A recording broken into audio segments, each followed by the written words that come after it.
ज्ञापन नहीं है। अरे डॉक्टर ऐसा भीमराव ज्ञापन अंबेडकर नहीं जी है। का आज आज उनकी जन्म जयंती है और मैं इस अवसर पर भीमराव अंबेडकर जी के समाज के लिए हर क्षेत्र में किए योगदान को स्मरण करता हूं और उनको श्रद्धांजलि देता हूं।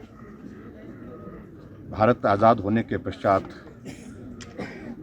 आगे बढ़कर के संवैधानिक परिधि में काम करने की दिशा में जब बढ़ रहा था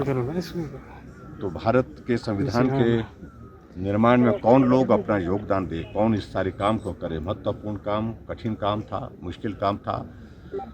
तो डॉक्टर भीमराव अंबेडकर जी को ये दायित्व सौंपा गया और उन्होंने बहुत बखूबी के साथ, क्योंकि अध्ययन उनका बहुत ज़्यादा था, अध्ययन से ज़्यादा उनका जीवन का अपना एक अनुभव था, क्योंकि गरीब परिवार में जन्म लेने के बाद और अनुसूचित जाति के परिवार में जन्म लेने के पश्चात बहुत सारी सामाजिक जो हमारी ऐसी परिस्थितियां थी, उन परिस्थितियों के दौर में से गुजर करके जीवन में बहुत कुछ सीखा था। इसलिए उन्हें हमेशा इस लड़ाई को लड़ा कि गरीब का भला कैसे हो, वो संविधान के दायरे में उसकी मदद कैसे हो सकती है।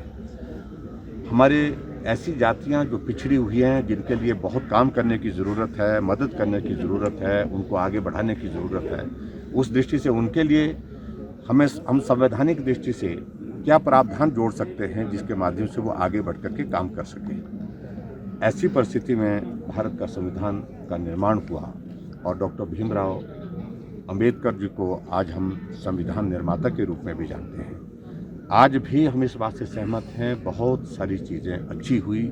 आगे बढ़कर के समाज हर क्षेत्र में काम कर रहा है, लेकिन फिर भी बहुत सारी चीज़ें ऐसी हैं कि जहां सामाजिक कुरीतियाँ, समाज में अभी तक जो विषमताएं हैं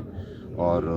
जाति की बातें अगर हम कहते हैं तो उन सारी बातों को अभी भी बहुत ज़्यादा जो है वो ठीक करने की आवश्यकता है। तो आज के इस अवसर पर मैं डॉक्टर भीमराव अंबेडकर जी के इस जन्म जयंती पर जहां मैं उनको श्रद्धांजलि देता हूं, वहां यही कहना चाहूँगा कि समाज में आज भी पिछड़े वर्ग के लिए, पिछड़ी जाति के लिए, पिछड़े समाज के लिए काम करने की बहुत सारी आवश्यकताएं अभी भी अनुभव करते हैं। संवैधानिक अधिकार के तहत जो चीज़ें की जा रही है वो की जा रही हैं, लेकिन सामाजिक तौर पर हम सब लोगों को उसको आगे बढ़ कर के काम करना है जी। और ख़ास तौर से जो 7 प्रदेश जहाँ जो है ये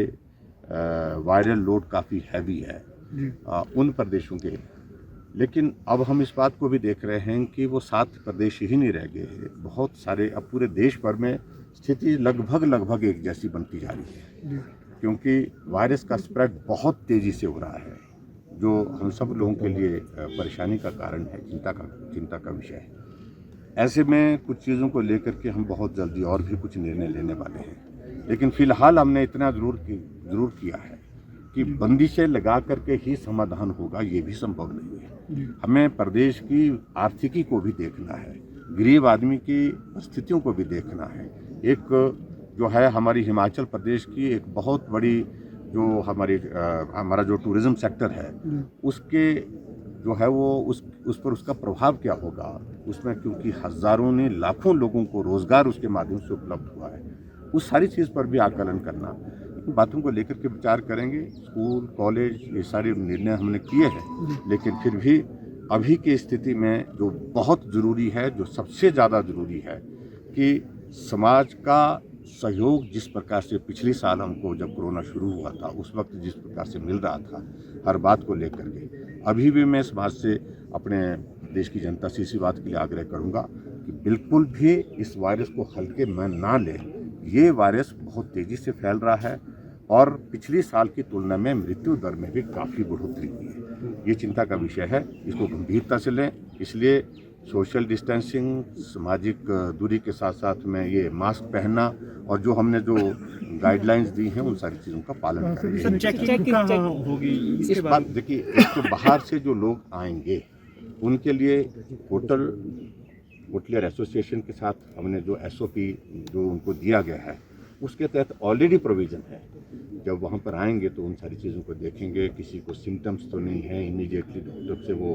उनको लिए सैंपल लेने के लिए कहेंगे। ऐसी परिस्थिति में जहाँ दूसरे प्रदेशों से आए तो उनसे उनका वो भी चेक करें, सुनिश्चित करें कि वे वो जो 72 आवर्स की हमारी कोविड की जो हमारी जो रिपोर्ट है वो उनके पास उपलब्ध है। ऐसी सारी चीज़ों को लेकर के हम प्रयत्न करें और वहाँ पर जो कामकाज करने के लिए जो स्टाफ है सारा वहाँ होटल में, उसके लिए भी हमने जो SOP तय किया है उस SOP के तहत ही वो लोग काम करें। और मैं उम्मीद करता हूँ कि ये वायरस का दौर जब थमेगा तो निश्चित रूप से जो है वो एक सामान्य जीवन की ओर हम बढ़ेंगे। उनके लाने की व्यवस्था इसलिए करनी पड़ रही थी अलग से हमको, क्योंकि लॉकडाउन था और हिमाचल प्रदेश में जो प्रवेश जो है वो रिस्ट्रिक्ट किया था, हमने काफ़ी रिस्ट्रिक्ट किया था, क्योंकि बॉर्डर पर ही क्वारंटीन करने की उस वक्त व्यवस्था की गई थी। फिलहाल अभी तक हमने जो है बॉर्डर पर किसी को रिस्ट्रिक्ट भी नहीं किया है क्वारंटीन की व्यवस्था के लिए, तो उनके लिए जो है वो हम नहीं कहा है। तो ऐसी सूरत में जो आना चाहता है वो आए, लेकिन आ करके मैं इतना ज़रूर चाहता हूँ कि जो ऐसे स्टेट से आ रहे हैं जहाँ हैवी लोड है वायरस का, वो कम से कम घर पहुँच करके अपने आप को क्वारंटीन करें, अपने आप घर में क्वारंटीन। इसमें सबके सहयोग की आवश्यकता है। घर में 5-7 डेज के लिए क्वारंटीन अपने आप करें और उसके बाद फिर वो अगर सामान्य होता है, इन्फेक्शन नहीं होता है, उनको वायरस नहीं है तो निश्चित रूप से सामान्य होकर के काम करें। सर वैक्सीनेशन की अगर बात करें जो बाहर से टूरिस्ट आ रहे हैं तो यहाँ पे भी चाहे उनको वैक्सीनेशन लगाई जाएगी सर? नहीं, देखिए वैक्सीनेशन की प्रायोरिटी तो जो हिमाचल प्रदेश के हमारे जो यहाँ के लोग हैं वो है टूरिस्ट के लिए, उनका स्टेट अपना है, वहाँ पर भी वैक्सीन हो रही है और पूरे देश भर में हो रही है। तो ऐसी सूरत में हमारी प्रायोरिटी तो ये है कि जो हिमाचल के निवासी उनके लिए करें। Thank you.